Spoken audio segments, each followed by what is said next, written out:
Hey guys, everyone. Welcome to Voice of Cryptos. It's me, Don again.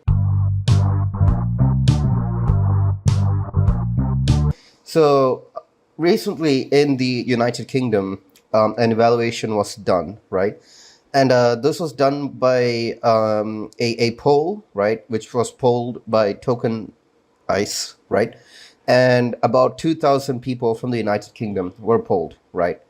Out of that, 81% said that they prefer tokens as a safer and more secure substitute to traditional investments like gold, oil, shares, real estate, etc. Right? And 24% of the respondents also they express some interest in NFTs as well, right?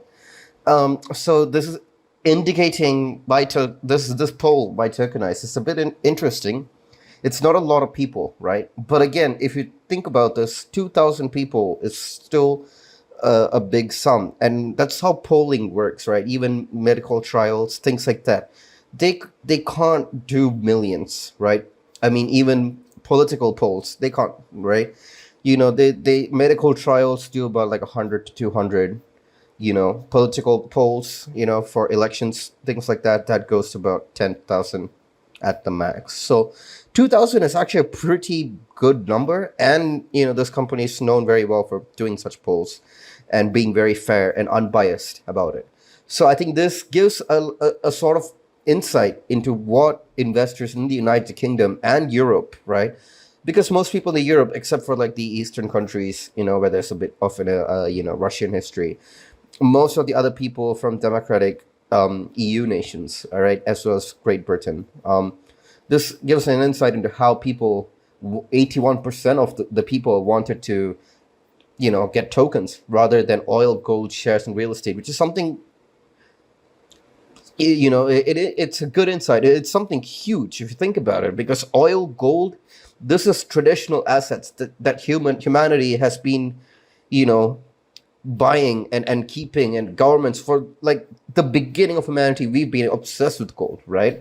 And oil, shares, real estate, and things like that. And these things are hugely protected. I mean, like, where are you going to see, let's say 100 kilos of gold, right? You're not going to see that unless you go into like some, hugely guarded place, like in underground nuclear proof bunker. That's probably where you're going to see that gold, right? Most people who buy gold, they just buy it as a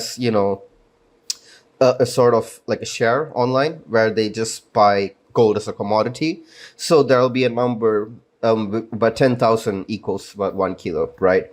So they don't actually buy the gold; they pay fees to the person who's holding the gold, say for them in the vault, right? So this is a good tipping point, and something very insightful, right? Another thing is the most common age group that wanted to invest in tokens and NFTs is about 18 to 24, right? 18 years to 24 years old. At the same time, 53% cited the possibility of investing via online portals or apps as a significant factor. So such as well-designed websites which offer token sales, things like that, right? And another thing is 59% of female investors, they wanted to feel attached to the asset before investing, while the males who took this poll, they would rather wanted to know about the technology, what it's about, right? So 59% of females, or the 53% of males, they ended up liking the idea of NFT over gold or oil or shares or real estate, right? And that's also something insightful, because females, they are, I believe in equality for all, right? But medically speaking, females and males, the biology is different, right? Yes, both are still humans, but the hormones and the biology related to them works differently, right? And of course, you can be whatever you want. I'm not saying that there's only two genders here as well. So, just understand what I'm trying to say. This is a poll, so females generally, they want to feel attached to something. They want to feel, it's like something they can hold on to, or something that they like that's NFTs basically, right? What is NFTs? It's something that, it's like a tokenized sort of like, art, tokenized art, but there's a lot though. It's just not art. So this is very good insight. The UK's leading financial regulator, the Financial Conduct Authority, the FCA, ordered all non-registered crypto ATMs to close at once, right? Or face undisclosed actions on the March 22nd. They listed three reasons for this quick enforcement: absence of regulatory structure, high risk possibility of changing assets, and the need to adhere to money laundering regulation principles. So this is where AML, anti-money laundering, and also OFAC, Office of Foreign Assets Investment, um, OFAC comes in. AML and OFAC. Again, this is something that's not really adopted by the industry as a whole, more so big players at the moment, such as exchanges and things like that. But the AML force is entering into crypto, and crypto, it's seen as like this scammy sort of thing, but in reality, crypto is the most secure form of currency there is out there, period. Even if it's gold in the bottom of Fort Knox, crypto is in orders of magnitude more safer than that, right? So the reason why they say that they can't enforce it is because it's quite clear they don't know how to enforce it, right? It is democratization of currency, right? This is democratizing currency and giving it to the people, right? And not to a few people who have different interests, and humanity doesn't work like that. We do not follow leaders, right? The humans, the brain, they are not, in my opinion, we don't follow leaders. We don't want to follow leaders, right? We want us to work hard together as one race, right? And do good, number one. That's why humans always have things like pets, even killing some, animal that's supposed to bring fear into the hormones inside of humans, such as cockroaches. Most people would not kill them, all right? And so humanity is out there for good, right?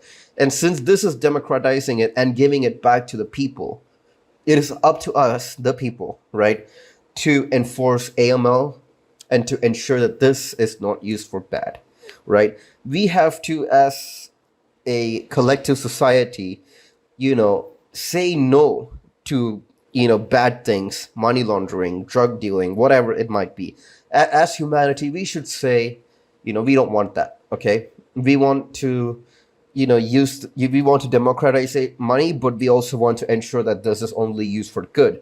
And you can always go and report some money laundering or drug dealing with cryptos. You can. It's not going to take very long. And if you do report, the actions do generally get taken, depending on the country. Again, and so this shouldn't really be a big news. This won't affect crypto at all. It's just crypto ATMs. They were pioneers. The people who started these crypto ATMs back when Bitcoin was only like $200-300. These guys are pioneers, yes, 100%. But in my opinion, this banning just ATMs in one country is going to do nothing. They're just going to move their operation to another country. They can't freely go into any EU territory, so it's just nothing. The reasons that they have attached here, in my opinion, is just complete bullshit, right?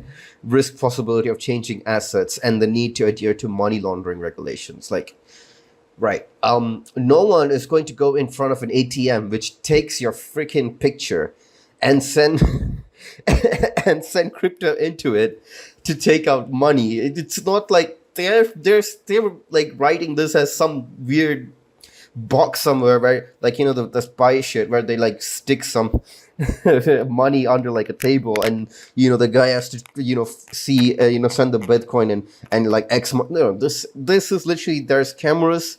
Every single Bitcoin transaction is publicly traceable through the ledger system. You can just go into any one of the Bitcoin crawlers and just basically track this, right? And so this is just bullshit. Again, crypto will be adopted. It's the democratization of money. They will try to stop it, but they will not be able to make a scratch or a dent, no matter what they try. And they've tried and tried and tried. But crypto stays good because that's democratization. And as a human species, We want that. We want our rights. We want the right to be free, the right to use our money to do what we want and what we love, right? And not everyone are the same. Not everyone will love the same thing, but everyone wants to do their thing, and crypto enables that. So, thank you guys for listening to another Voice of Cryptos podcast. As always, stay safe. Ensure that you do not share your private keys, or you better do your research before you get into any deal that's not on a reputed exchange or website. Again, always do your own research, and you can also go to voiceofcrypto.online and see the latest news articles. Thank you, Don here, and yep, thank you so much for listening to this.